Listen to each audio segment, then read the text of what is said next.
Hello, everybody. Welcome to another Comic Source Comic Boom collaboration. Time for Spawn Daily and time for Spawn number 24, which is part 4 of the Hunt series, which was Todd McFarlane returning to both penciling and writing duties after 5 issues off. The 2 issues that Tom Orzechowski and Andrew Grossberg did, and the 3 preceding that Grant Morrison did. So we talked about it previously in a couple of the episodes about how McFarlane really coming back on, kind of, okay, remind us where all the different plot threads were going. And he did a relatively reasonable job of bringing them all together.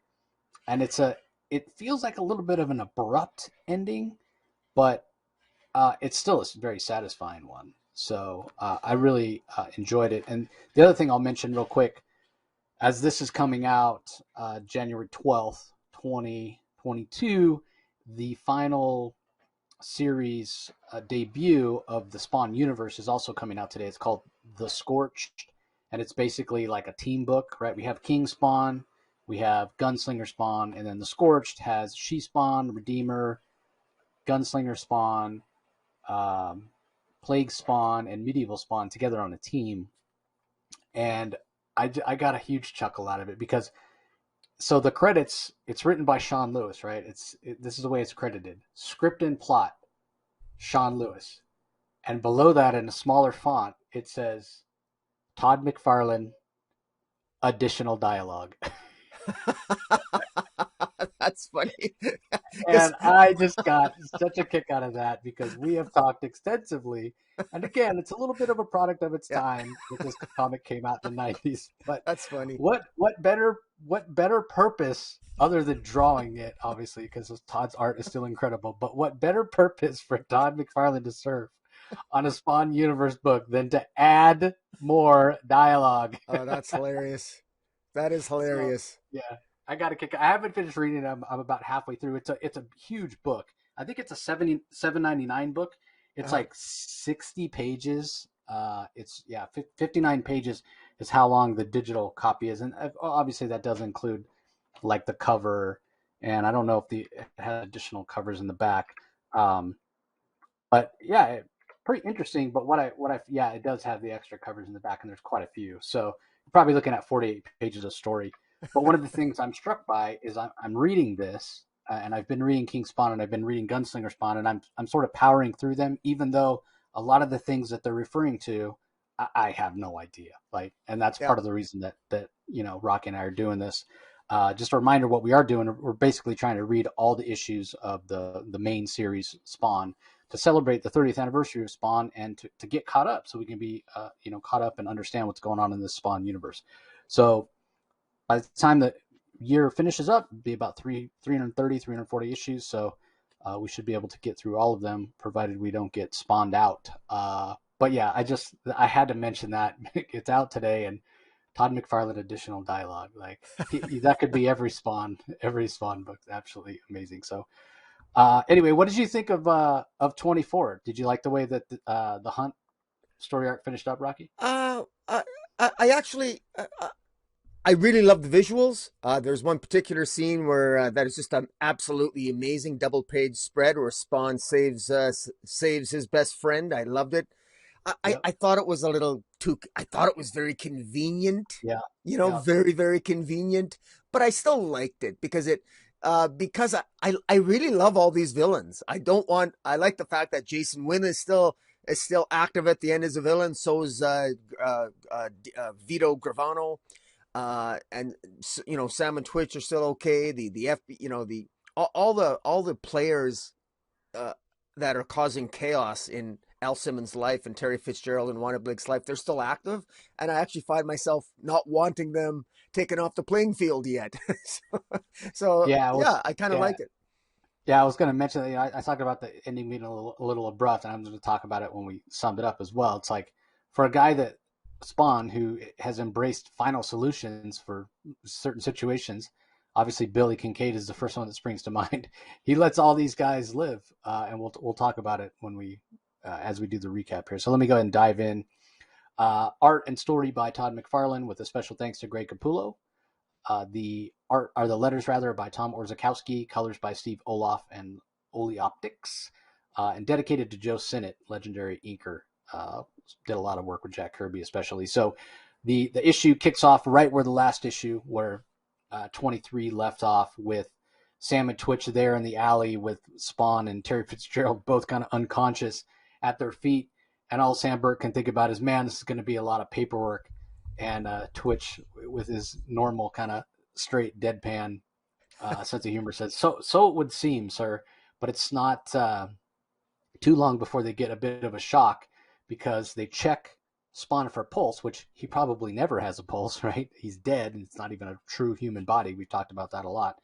He starts to pull Spawn's mask off, and Sam and Twitch both get a big shock because they, get a look at the hamburger face of Spawn. Like, oh my God, Jesus, says Sam Burke. What the hell happened to him?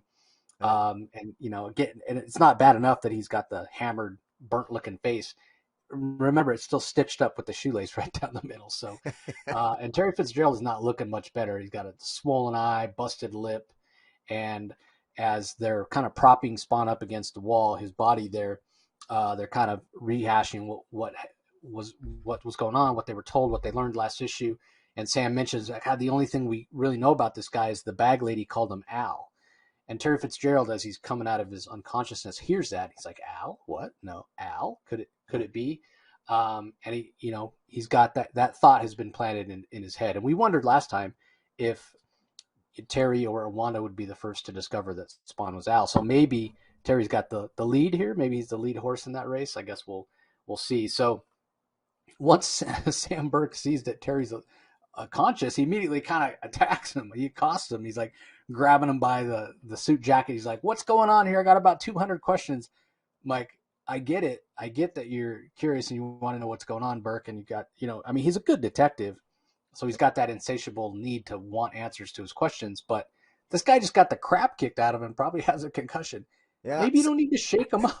Sam's a little hard on everybody here. He's kind of a hard ass. He's a hard ass. Yeah.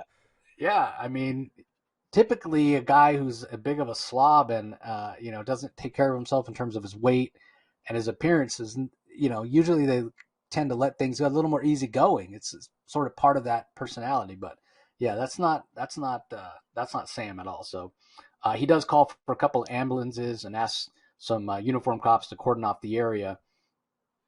But unbeknownst to him, but what we know is that Jason Wynn has his fingers everywhere, right? In all of law enforcement, CIA, FBI, even down to the local precinct houses. So once he mentions, when Sam calls it in, he mentions Terry Fitzgerald. He's like, get me everything you have on Fitzgerald, Terrence D. Says he's with the CIA, but doesn't have any ID on him. Then the other cops in the precinct who are basically under the thumb of Jason Wynn, either being paid off or maybe he's got dirt on him one way or another. They already start planning to nail the traitor, as they put it. And then the scene actually shifts to Jason Wynn. They say, okay, they found Terry Fitzgerald. Here's what's happening. And Jason was like, no, nobody gets him but us. This time I'm going to fry that son of a bitch, he says. Make sure the area is so tight that the wind can't even get out. I won't lose him again. So that's a good line. I like that. Yeah. And this isn't a big surprise, right? We know how corrupt Jason Wynn is. We know he had Al Simmons killed, and we know what he's capable of. And I think he realizes, and we've talked about it in when we've covered previous episodes, he knows that the frame job that he's concocted for Terry Fitzgerald will probably stand up to some scrutiny, but at some point it's a house of cards. And so it's not a big surprise that seems kind of worried here. Like, I need to get this resolved quickly, and he's like, I need him to be dead, and you got to make it look like an accident. That's what he tells his guys. Like, he knows that Fitzgerald's no traitor, but this is what needs to be done. If you want to make an omelet, you got to break some eggs. That's his kind of his attitude about it. So meanwhile, Wanda and Cyan are back home. They've got a couple of guards, right? FBI guards outside their house for their own protection. But really, even Wanda feels this way. She's like, are the guards really there to protect her, or is she being detained, right? The neighbors that she thought she could trust all of a sudden were too afraid to come forward and tell the truth. What was Terry actually involved in? She doesn't even know who she can trust. So you definitely feel bad for her. She's stuck between a rock and a hard place as well.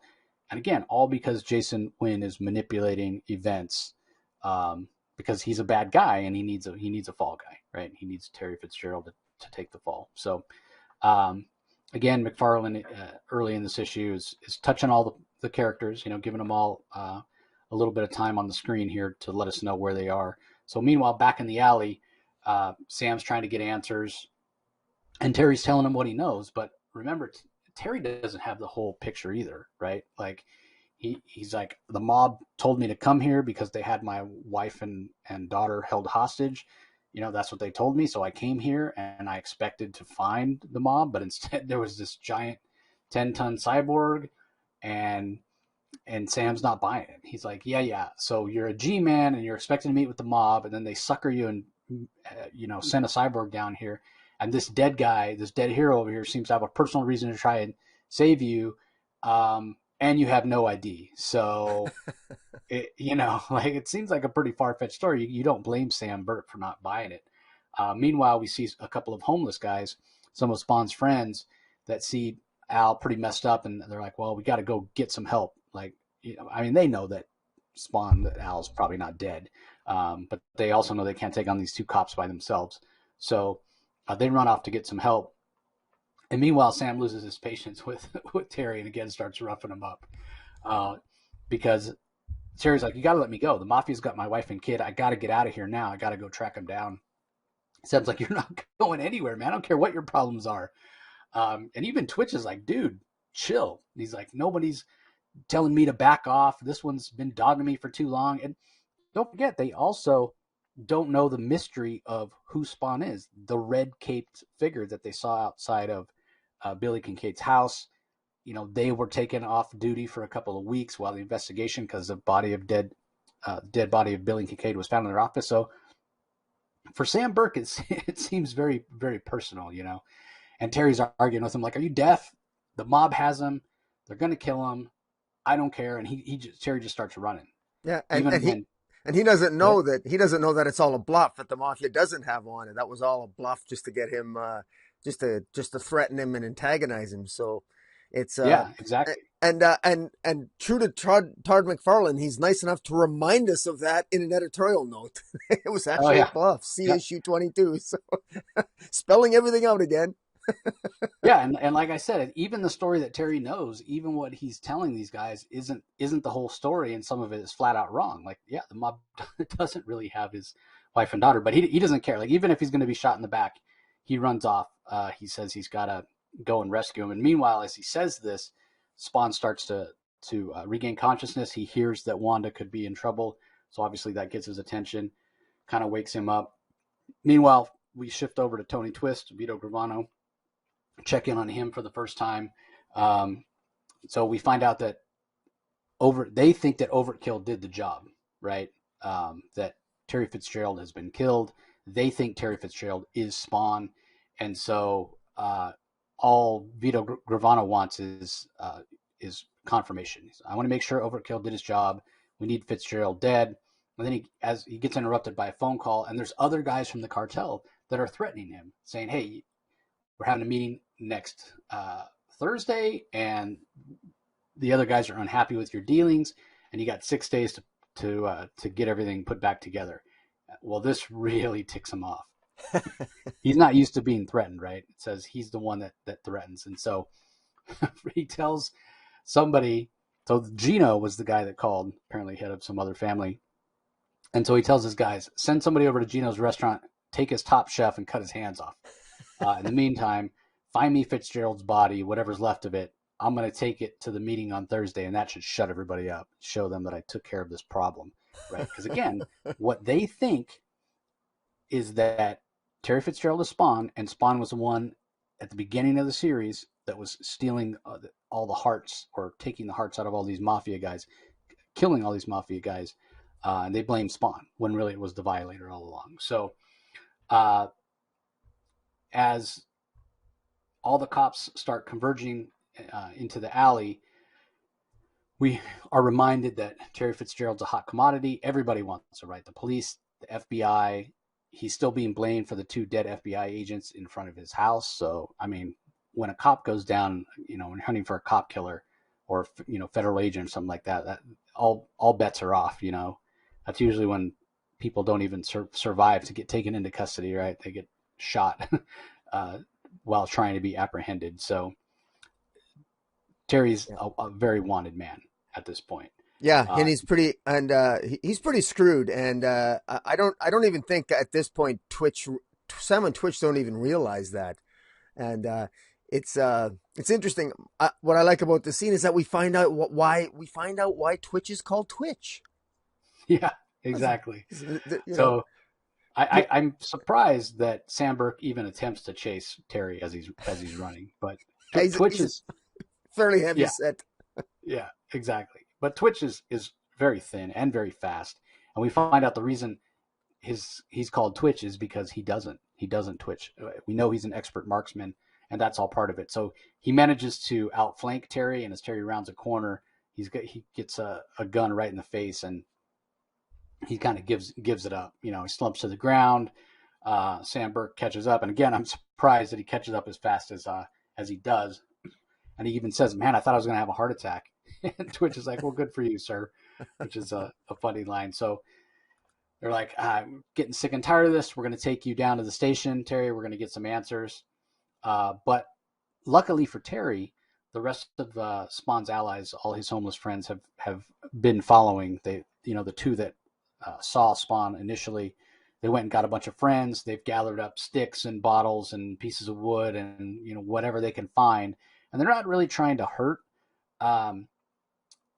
Sam or Twitch. They're just trying to create a distraction that will allow Sam and Terry to escape. So Terry definitely takes advantage of it and starts running off down the alley. But just as that happens, there's now 2 CIA agents that are coming upon the scene, and they spot Terry running toward them down the alley. And they're under orders from Jason Wynn to take Terry out, right? Make it look like an accident, whatever. So hey, why not say, yeah, we were pulling into the alley because, we heard something was going down. So we're pulling into the alley, and this guy came running out of nowhere, and we hit him. And sorry, he's dead, but he's a traitor anyway. So who's going to feel sorry for him? That's what they're thinking. So the guy driving the car actually speeds up. Meanwhile, Sam and Twitch are like, we need to fall back. We need to get some cover. What's strange here? It's like, again, I'm not going to nitpick too much. A little expositional in this issue, but, typical McFarlane, not too bad. But the one thing that did bug me is that Sam calls Terry Fitzgerald Fitzy.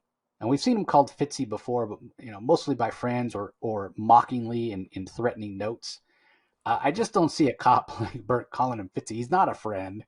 He's a perp, as he would refer to him, or a suspect. Yeah. I don't know. I thought it was strange. You grab Fitzy, I'll cover you. Everyone's going crazy tonight. I just thought that. Well, he also identified himself as a CIA. He identified himself as CIA, Terry. Yeah. But I guess they don't believe him, although they did call it in. So I thought maybe they would show him a little bit more respect than they did. Twitch showed him a little bit of respect, but then I mean, obviously he was beat up pretty bad. They didn't. I guess they could be forgiven for not believing him because they did stumble upon quite an extraordinary scene with overkill there, taking out Spawn and Terry. So it was.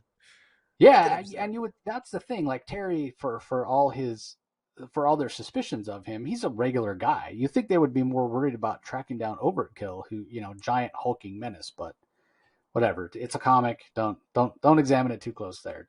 So anyway, Terry turns to run, and it says too late. He's right in the middle of the headlights. He knows his luck has finally run out when all of a sudden, out of nowhere, and this is that fantastic scene that Rocky was talking about. You can see it on YouTube there if you're following along with us.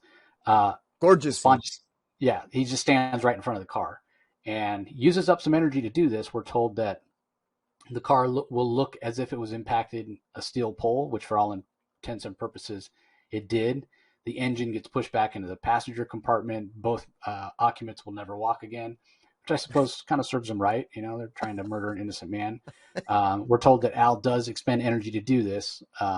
He's increasing his density to the extent that it would drain his irreplaceable energy. But he did this willingly because he's saving a friend. So yeah, he screams, "Get down, Terry!" And he's not telling him to dance. He's telling him to duck. And yeah, I mean, it's just a What fantastic scene. what I find uh, frustrating, and again, you and I are sounding probably we keep repeating ourselves, but this is such a beautiful page. This exposition was completely unnecessary. Everything on this page was unnecessary. We didn't need any of it. We didn't need any exposition. Did we really need there's an actual expository exposition box. It says the car will look as if it impacted a steel pole. For all intents and purposes, it did. Well, we know Yeah. that. Look at this Yep. gorgeous page. You don't have to tell us. We Yep. know it. I mean, we know it. You don't. Why tell us? The engine that rammed into the passenger compartment, shattering their leg. Do we really need to know that the occupant? First of all, the occupants are never going to walk again. I figure the occupants are dead. Why do we care Yeah. about the occupants? It Yeah. doesn't need to. We don't need to be told that. The reader does not need to know. Leave that to my imagination. Let me imagine what happened to the occupants. You don't have to spell this out for me, Todd. But he does, and it's completely unnecessary, but it's definitely in keeping with his style that whenever he's as you said, he's very wordy, and he just wants to make sure the reader knows exactly what he's thinking. It's like it's in the script, so it's got to be on the page. Well, no, not everything in the script needs to be on the page. And it's funny because he's such an amazing artist, and he can convey what's in his mind so beautifully with his art that I'm so surprised. I remain surprised how much he feels he needs to tell us when he's so good at showing us. Yeah, I would say the only thing that we need to know is that this did take some energy from Spawn, but you don't even need any work. Just put the energy counter, in the bottom corner there, and drop the numbers. Yeah, well, that Nobody could even have been really. said in passing on the next page too. Plus, we knew that he Yeah, got his yeah, powers from Houdini in a previous issue, a couple issues ago. Taught him how to use his powers. For all intents and purposes, this could have been the suit doing this. It's unimportant. I don't care about that. This is just an awesome scene. You know what I mean? It's yeah, just it's weird. I don't know. That's just how I felt about it. But anyway, still beautiful art. yeah. But I mean, to your point, it probably even more impactful if there were no words on the page other than "smash." I don't even know if you need to get down Terry. Seriously, it's like you're telling him to dance. He's going to start like he's on Soul Train or something. Yeah. Anyway, as the horde converges upon him, Spawn stands and stares. So we got the CIA coming. The cops are there, and Spawn realizes that he's been hiding himself. He's been trying to stay under the radar, and that hasn't worked too well. So true to his training as a CIA operative, if one tactic's not working, try something else. So he's going to try fear. He's going to let everybody know who he is and that they need to fear him. So uses a little bit more of his power, and he leaves a message on the side of the wall building next to the alley there. These alleys belong to Spawn.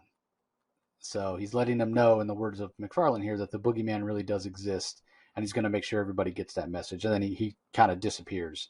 And where he goes, well, he's got some messages to deliver, 3 of them to be exact. And the first one's to Jason Wynn. So pops into Wynn's office, starts talking about things that he really shouldn't know, but knows because first of all, he's Al Simmons and has history with Wynn. Wynn's not aware of that. Second of all, we know that he's snuck into the USSG, United States Secret Group, or whatever it's called, and he's gathered a bunch of intel on Jason Wynn, and so he uses that intel and says, you need to back off of Terry Fitzgerald. You need to make him squeaky clean. You need to get rid of all the evidence that you manufactured to frame him. Otherwise, I'm going to show this file to the president and the Joint Chiefs, and that'll be the end of you. So Wynn scans the file. No one alive knew some of the items it contains, and that's a great way for McFarlane, because still no one alive besides Wynn himself knows it, because Spawn's not alive. So Yep. Spawn's next visit is to Sam, who's having a late night snack, straight out of like the Honeymooners, Ralph Cramden, and he gives him a file on Chief Banks, who is the chief of police, and again, information that nobody should possibly have. And what I wondered about this, like, it's kind of interesting that Spawn didn't go to Chief Banks directly, So, but he's basically telling him to tell Chief Banks to drop the Fitzgerald case and leave my alley alone. Yeah, If not, people are going to learn about his extracurricular activities. yeah. But now Sam Burke knows about the bad stuff that Chief's done, possibly illegal stuff. Isn't that putting Sam in a bad position, right? Because now, I mean, it could go one of two ways. Sam can hold it over the Chief, but the Chief Yeah. might go behind his back and try to take out Sam. Sam Well, isn't not exactly undead and protected because he has superpowers the way Spawn is. yeah. No, I agree with you, and I'll go one step farther. As much as I mentioned earlier, as much as I like all these bad guys still being on the playing field, Win, and of course Vito, and of course the police chief, but and of course on the next page he of course he threatens Vito Gravano with a file as well. But I'm openly wondering, from a storytelling point of view, why doesn't Spawn kill Win and Vito? Why Yeah, doesn't he just kill him? Like, I don't understand why he let them live. He could have, why not kill Win, kill Vito, and then give the file to the second in command? And that way it would still clear Terry Fitzgerald's name. Why leave those guys on the playing field? Because they're still a potential threat. And, and then they give the file to Sam. Or even kill the police chief. I mean, it's not as if Al Simmons is adverse to killing. We know that for sure. So it just yeah, seems it's a little bit curious why he did that, but I don't know. yeah. And I said that at the top, right? He had no compunction about killing Billy Kincaid, but now all of a sudden, when it would very much behoove him to at least kill Win and Vito Gravano, they certainly have earned it. Yeah. Yeah, he lets him off the hook, and it just seems strange. What he threatens Gravano with is he has a file that basically shows all of Gravano's organization's objectives for the next 6 months. And he says, unless you want the cops crawling up your rear, you'll leave Fitzgerald alone and stay the hell out of my alley. So, yeah, again, I mean, the only thing that I can possibly think is that, Spawn thinks, well, if I take out Gravano, the next guy, I have to threaten him. You know what I mean? Like someone will just Yeah. come and take his place and be a pain in my ass. Let me leave somebody in charge who's actually scared of me. I guess that would work. And maybe it's the same with Win, although that doesn't that feels less effective against Win, because you're right. I mean, supposedly the group that Win runs is on the side of right. They're on, Yeah. they're in charge of all the government intelligence, and they should be doing the right thing. So you would think take out the poison apple at the top, and it won't spoil the barrel. But yeah, I Yeah. don't know, reasons, I guess, because Yeah. McFarlane has other plans. I, Uh, I will say too, just to continue a little bit more about Jason Wynn here. What I found interesting is, despite McFarlane's inclination toward heavy exposition, we still have no mention or indication of Jason Wynn has any recollection of him being the anti-Spawn. Like, there's no yeah, mention of it at all. When the Spawn confronted Jason Wynn and threatened him with this file, for some reason I thought, well, maybe Wynn would say something, but we still have no indication if Wynn, does Wynn literally have no memory? yeah, Uh, he has no memory. That's what we it, were told, a few issues ago, that he it's has no memory of that. it's He so remember he so woke, weird. yeah, Yeah. yeah, he woke up in the, curled up in the fetal position in his office with no memory of where he was for those 2 days. So, but Yeah. yeah, it could have been interesting here if like you said, seeing Spawn jogged his memory. Like, at least, why does that guy look familiar? Something to make us think that. Yeah, it's Uh, weird. And he's so concerned about, was the president that concerned that Wynn was gone for 2 days, that Wynn has to scapegoat Terry Fitzgerald for it? yeah, It's the strangest thing. And then Vito Gravano thinks Terry is Spawn. The cops want to go after Terry for stealing weapons, and the FBI is going after Terry Fitzgerald for killing two of their agents. Which, incidentally, I guess it's Wynn. Wynn will make sure that Terry will get off won't be blamed for killing the field agents. So, it's funny. Wynn has all this power to clear Terry Fitzgerald's name now, because, I mean, frankly, the irony here is that Wynn wanted to have Terry Fitzgerald propped up on charges, and now all the law enforcement agencies in the country are after Terry Fitzgerald, and now suddenly, because of these files, that's just going to disappear and go away. And all yeah, because Wynn is doing it and the mob is doing it. It just seems to me so ridiculously convenient. It's kind of hard to believe, but whatever, I'll buy it. Yeah, well, I mean that's the thing, right? Like if Wynn is under suspicion, or maybe not even suspicion, maybe that's not even the right word. Just if they have doubts because he was gone for those 2 days, but he still has enough power to frame Fitzgerald. In my mind, it takes even more power to undo it, right? To try to unring the bell.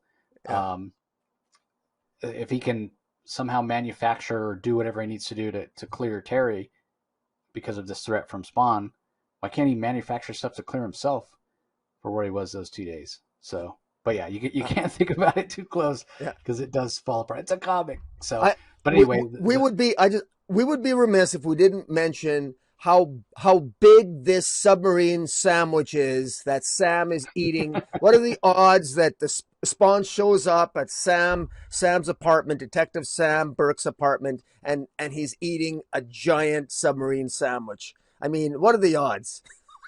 yeah, sauerkraut, Swiss cheese, pickled herring. We're Yeah, told. there's a lot of detail in that sandwich. I got to give Yeah, credit to McFarlane. He drew a hell of a sandwich there. yep. That's a Kraft madness. singles. Yeah, disgusting, disgusting. But He's anyway, fat shaming uh, him. I'm fat shaming Sam Burke. yeah, you should be. Yeah, you should feel bad. Anyway, Terry is back at home. We see him there with Wanda in his arms, and he's trying to make sense of it as well. He's like, I got the entire city chasing me, and then right in the middle of the interrogation, somebody whispers something to somebody else, and bam, I'm free to go.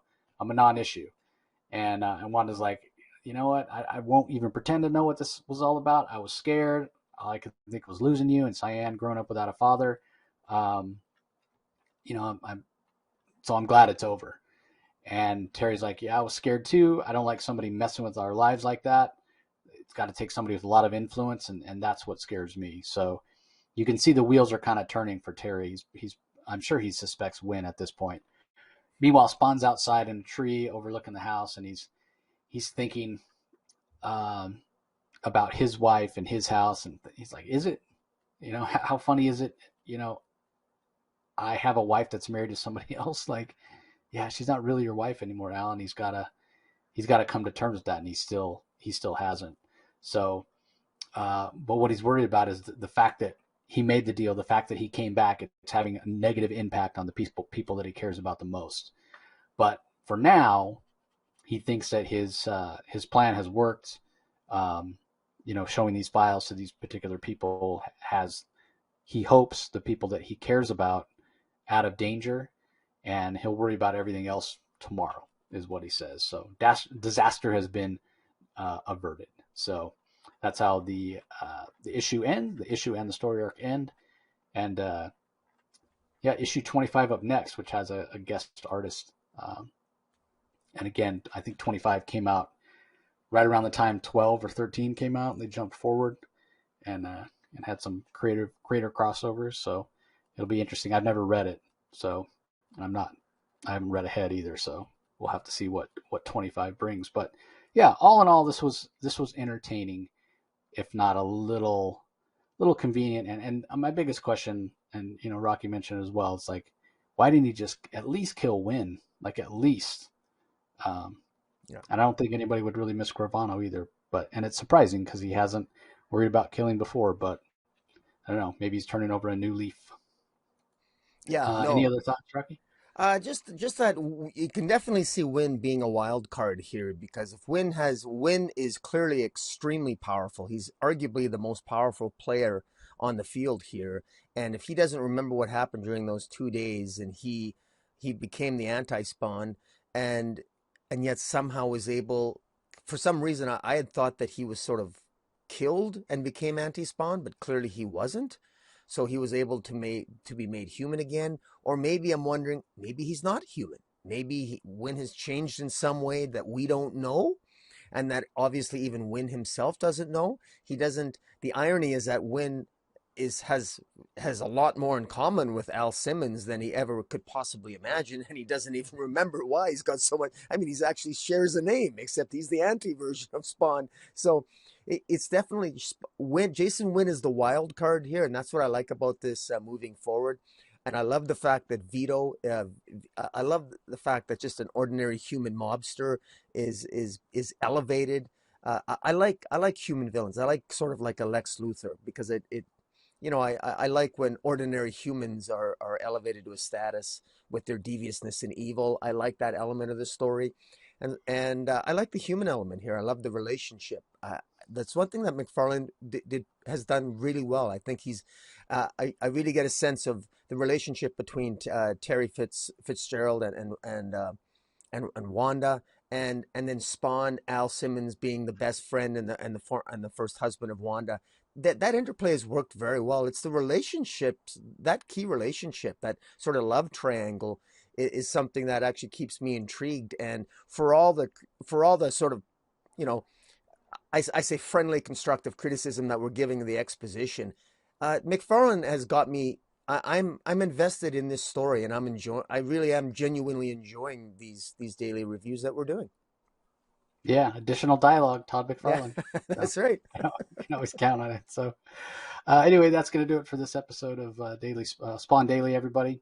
Hope you join us tomorrow for number 25. Don't forget, check out our DC Spotlight from Tuesday, where we cover all the DC stuff in depth. Also coming out just as audio only, like we do every Wednesday, is the new Comic Wednesday episode, where we cover some Marvel and independent stuff.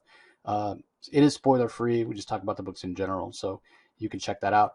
And also make sure you're following us on social media, because we got a lot of great interviews coming up, both on the Comic Boom YouTube channel as well as the audio only. So if you don't follow Rocky's channel, be sure you head over to YouTube, Comic Space Boom ! Subscribe, ring the notification bell so you know when new content comes out. Go ahead and give this video a like. If you do follow us on or follow Rocky's channel on YouTube, but you haven't subscribed to the Comic Source audio only, just go to your favorite podcasting platform or app on your smart device, do a search for the Comic Source and subscribe there. So once again, we want to thank everybody for joining us. We appreciate the support, and we'll talk to you next time. See you later.